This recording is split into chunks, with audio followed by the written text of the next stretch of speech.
2017, a very controversial year, let's say the least.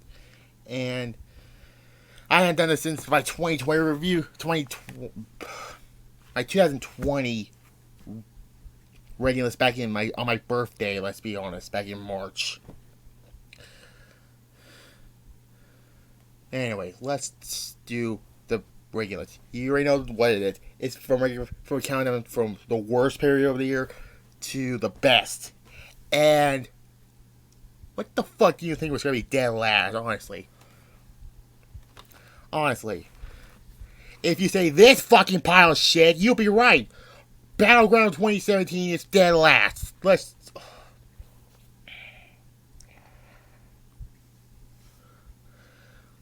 I can count this. This remind me of ECW December to December 2006. I mean, you have John Cena and Rusev in a slow ass flag match. I never like flag matches, to be honest. They're just slow and boring. Yeah, we changed slots. Whatever. Magic, folks. And New Day and Usos, which are actually really good, and then we have the Punjabi prison match.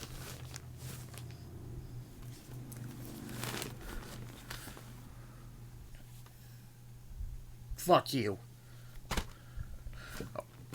Next up, we have Great Balls of Fire 2017. That name still disgusts me for this day. Battleground, we have the fucking Return of the Great Khali, and that's why he's the Hall of Famer, whatever. I mean, you have Roman Reigns and Braun Strowman in an ambulance match. You have the Hardys in the bar in an Iron Man match, but then again, the rest of the show was terrible, honestly. I mean, Brock Lesnar Samoa Joe. A very hype up match, which ended up being a disappointment. Which I already did that in my What If episode, but yeah. So yeah, it's, I throughout this entire horrible reign of terror. Jesus Christ. Next up, 2017 was not a good year for WWE, let's be honest. This was a struggle to make, because everything was so bad, except for at least the good ones. Next up we have WrestleMania 33. Obviously, I fucking hate this WrestleMania, and I mean, it's hosted by the New Day. I mean, you already know all about the matches on the show. You already know I did this last year with my WrestleMania videos, which I already did 2.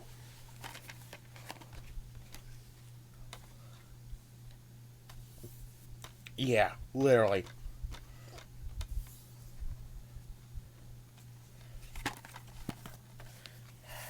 And you have Randy Orton burying Bray Wyatt 1 or 2 times.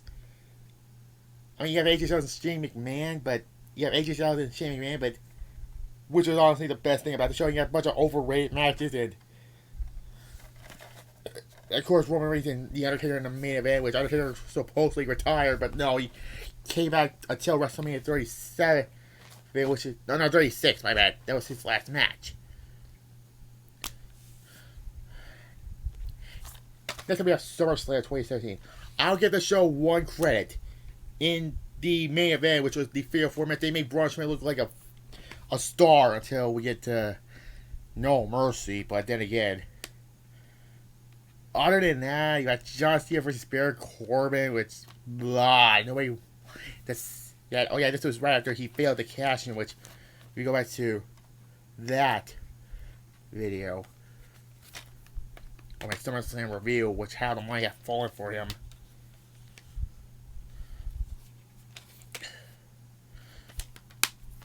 What else? Yeah, Shane at the referee. Shane as the special referee with between AJ's Kevin Owens, which and then Jerem Hall winning is. No, wait. No, that was a backlash. My bad. He being Shinsuke Nakamura twice. Fuck you. Next up, Money in the Bank over here. Randy Orton fucking General Hall. Again. And you have one of the worst endings to a women's Money in the Bank ladder match in. And I thought I was always winning the Money in the Bank because last year's Money in the Bank was stupid, but this was beyond stupid with fucking James Ellsworth fucking reaching the fucking break. And then what did they have that? They redo it again and they did another stupid ending like that.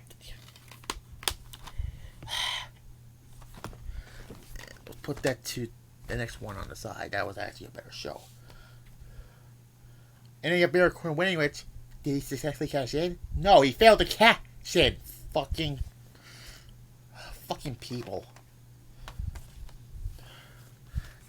Next up, Payback 2017. This pay-per-view was a disaster, let's say the least. I mean, you have Braun Strowman and Roman Reigns, which that was actually a really good feud. Which, if you go back to last night's episode of the What If, they should have a Hell in a Cell match in 2017, not the following year. Which, God, that match sucked. And you have Samoa Joe and Seth Rollins, which was okay. You have the House of Horrors match, which was utterly shit.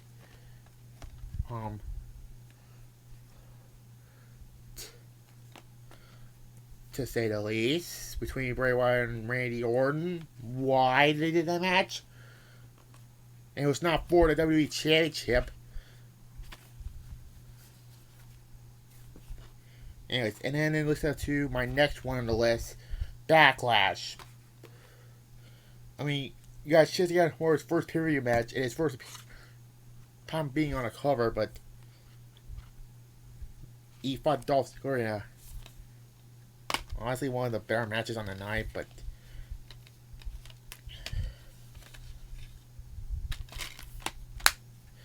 what else? You have AJ Styles and Kevin Owens in the United States. They don't work well together, and then you have Jinder Mahal winning the WWE Championship.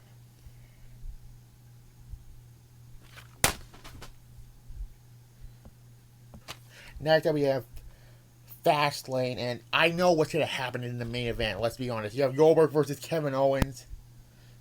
I knew this was going to end this way with Goldberg, which nobody really don't want to. It was a squash match. Let's be honest. And you know, Roman Reigns and Braun Strowman again, but this was before the post-WrestleMania feud. And then you had Charlotte versus Bayley. No chemistry whatsoever. Yeah, Fastlane. You know, and I hate it with a passion that Brock Lesnar just automatically get a WWE match as a result. I hated it. Anyways, speaking of getting destroyed, here we go, Extreme Rules. It was a fatal five-way match between Seth Rollins, Samoa Joe, Roman Reigns, Finn Balor, and Bray Wyatt. And this led to Samoa Joe winning, which, yeah, we don't know what happened at that event. Anyways, you have the infamous Candlestick on a pole match between Bayley and Alexa Bliss. Again, no chemistry whatsoever. You have the Miz versus Dean Ambrose, and a match that Ambrose, if he gets disqualified, he loses the belt. Why? And we're finally out of the bad periods finally, and thank God. Anyways, this was decent at best. This in 2018 were not that stellar of Extreme Rules, but they were not the worst. Let's just be fair here. Anyways. Next up we have No Mercy. Once again, No Mercy being that strictly good period. This was actually a good show until the final two matches. That is, John Cena and Roman Reigns. Their Summer match better be better than this match. I mean, this was actually not a bad match, though, but well, you have Rollins and Ambrose versus The Bar, which, oh, by the way, at SummerSlam, they won the Tag Team Champions, the Raw Tag Team Champions, which was actually a very good match. The main event obviously wasn't that good between Brock Lesnar and Strowman, and I was hoping that WWE would give the belt to Strowman, but nope. And they should have just done SmackDown Have No Mercy and Raw Hell in a Cell, but whatever. Speaking of Hell in a Cell, this was actually a very good Hell in a Cell. One of the last good Hell in a Cell pay-per-views. You have Usos versus New Day again, another great match.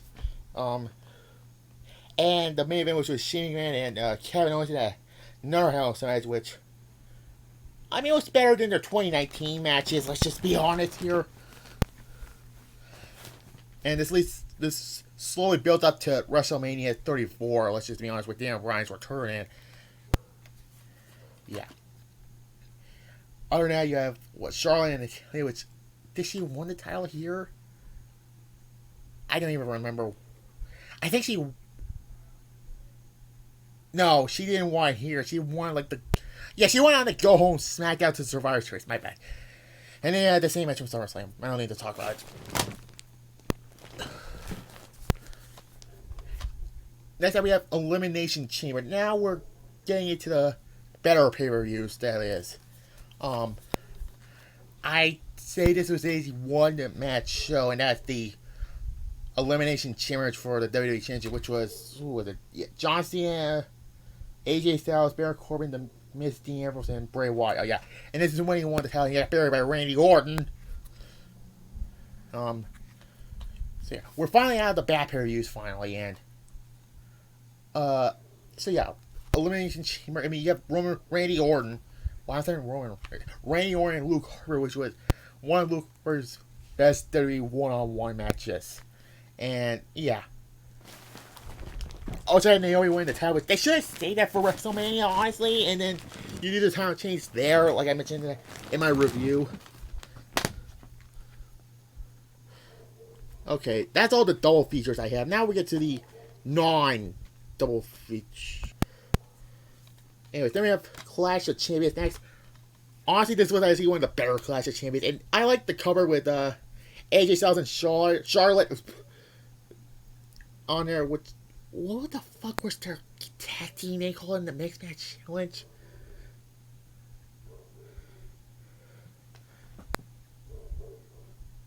Something with Phenomenal Flair, that's right. AJ had a better match with Jinder Mahal in this area, and they didn't show it on the bag. And you got that continued building towards WrestleMania between Daniel Bryan and Shane, which they were teammates, and led to a terrible heel run, and yeah. Charlotte versus Natalya in a lumberjack match. It was actually not bad. So they tried with this period, and this was actually decent. It was better than the last one with Battleground and Backlash in Money in the Bank. Yeah. Now we get to top three. Like I said, now we get to the top three good pay-per-views. The last three. Yeah. Tables, ladders, and chairs. Obviously, this was not supposed to be Kurt Angle's for tournaments. Although this should have been a Survivor Series, but yeah. Because Roman Reigns got sick with the meningitis.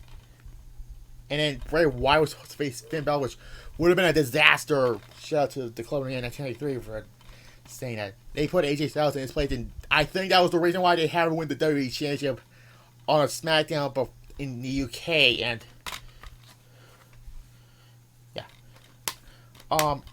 in the main event, which was not supposed to be Roman Reigns, it's not supposed to be Kurt Angle, my bad. And supposed to be the whole Shield reunion, like Kurt Angle had to step in to take Roman's spot because of the meningitis. And honestly, this was actually a very good main event between Shield 2.0 with against Miz, The Bar, Kane, and Braun Strowman. Randomness there, but you have Asuka's first appearance until the following year, which they she was just, they didn't want her to be SmackDown Raw, so they need her to be the champion. Yes, that's another reference from the Club in 1983, and TLC actually was a very good show. Okay, next, the final two pay-per-views.